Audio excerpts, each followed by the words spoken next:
Hey, my name is Joel. I'm a filmmaker in Sacramento, California, and today I wanted to talk about the equipment that I use. This is going to be a three-part video series, the first part being the camera that I use here, the GH5. The second video in the series is going to be the audio equipment that we use to catch audio on location.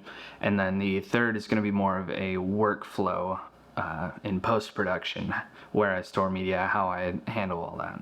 Most of the work I've been doing the past couple years has been wedding films, so run and gun, quick setups. I started moving more into documentary work and short films, so we've kind of expanded our equipment line for that. I've been shooting on this camera for about 2 years now, and it's been amazing.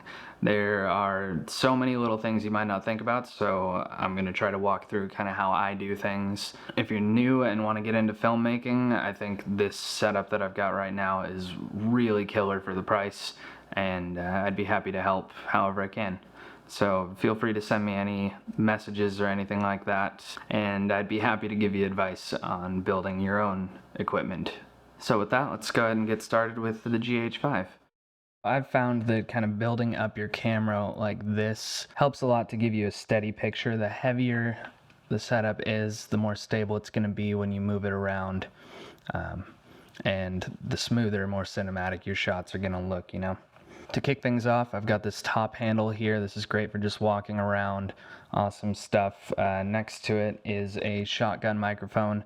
I don't use this for my main audio source. I have a second audio bag, but this allows my scratch audio to be just a little bit clearer. Just in case something goes wrong, at least I've got not the camera audio. For my lens here, I'm using the Sigma 18-35 1.8.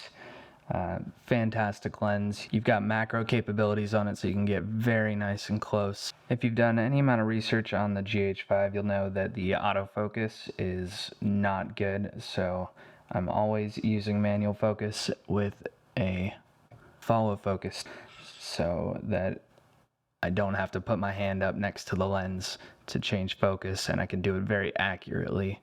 The follow focus I went with is the Vodka DP500 Mark III.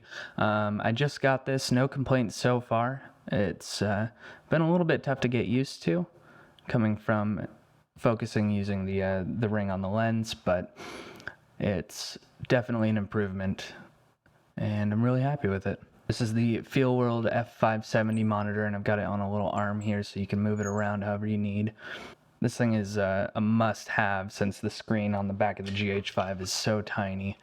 Really not worth using, so I basically covered up with my battery here. I made a little tweak to it on the back. Rather than having a battery plate, I just mounted a cable in so that I could place my battery in the back of the rig.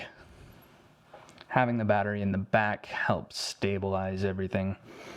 So if you go on Amazon and search for small rig, you'll find all sorts of different parts. I've got a small rig cage, small rig base plate, rails, lens support in the front here. This just keeps everything nice and tight.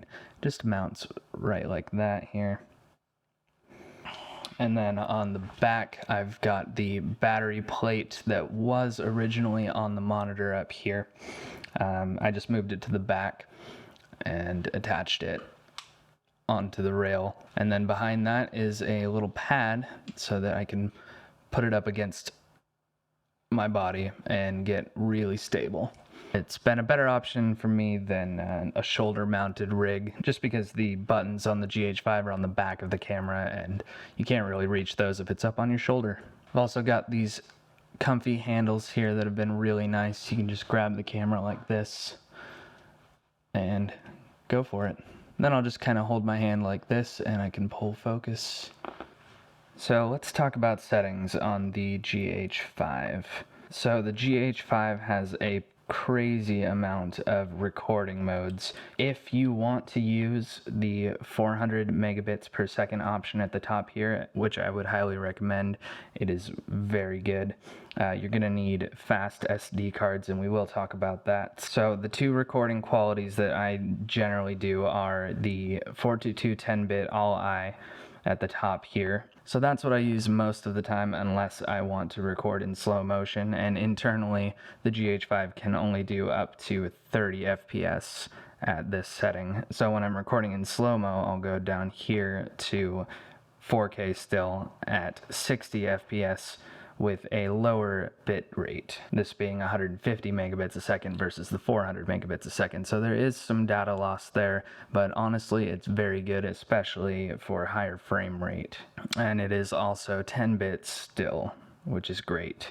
For photo style, I use Vlog-L always. Vlog is just a very flat picture profile, easier for color grading later. With that though, you want to have as high of a bitrate as possible, and you want to be very careful with your exposure, because if you underexpose in Vlog, you're going to end up with a very bad picture. So another great feature if you have a monitor is the Vlog View Assist.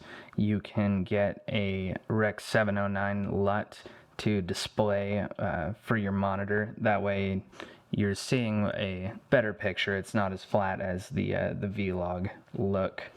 While you are recording, helps you nail your exposure a little bit better. For recording at 400 megabits a second, you're going to need very fast SD cards, and they're not going to be cheap. I went ahead and got the Angelbird AV Pro SD cards. These are V90 cards, so they're able to keep up with the GH5's highest recording bit depth, and they're also very well built and reliable. Really like these cards. I haven't had any issues yet. They are expensive though. So here we have the tentacle sync. It's plugged into a 3.5 millimeter jack up into the camera's mic input.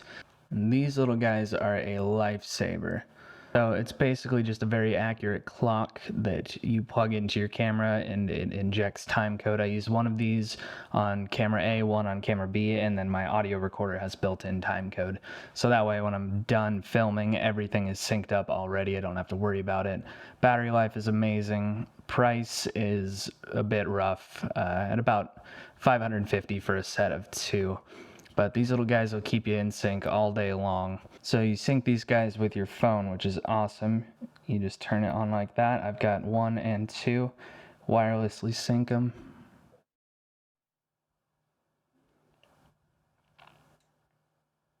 And there you go. Now they're keeping perfect time together. One on the recorder and one in my hand. So in order to use the tentacle sync with a microphone on your camera, you're going to need a special adapter cable. This side plugs into your camera, and then this one is for your microphone. This guy goes into the tentacle sync, and that just allows you to have a little bit better than scratch audio from your system. So this Sigma lens is actually a Canon mount lens. It's not originally meant for micro four thirds, but with an adapter it is usable, and you actually get some pretty sweet benefits from it. The adapter I have is made by Viltrox. I'll have a link for it. So this little guy sits in between your lens and your camera. So this is the Viltrox lens adapter. These things are awesome. It's actually called a speed booster. It's got a little piece of glass in here that helps take in a little bit of extra light from your larger lenses onto the smaller sensor, focuses it in. So with the Sigma 18 to 35 and speed booster, you still get autofocus, though it's not too great. But the best benefit is that you can take a 1.8 18 to 35 lens, drop it on a micro four thirds camera, and essentially you have a 25 to 50 millimeter f 1.2 lens, which doesn't exist. And that can help you get a lot of really nice low light shots, really good bokeh. There's really no downsides to this, to having that kind of setup on a camera like this. One of the benefits definitely to the micro four thirds system versus full frame. So that pretty much covers everything with the camera I'm using. The last thing is going to be the tripod. This guy is great. This is the Manfrotto 502 head on Manfrotto 190 legs. They're the triple lock legs, which come in handy for getting into tight spaces. This head is amazing. It's very fluid, works like a charm, and it can hold a lot of weight. This is the first piece of professional gear that I purchased, and I've used it with every camera since, and I don't see upgrading it anytime soon. I have put together a kit builder on kit.com, and I'll link that down below so you can take a look at all of the links for each individual piece in this setup right here.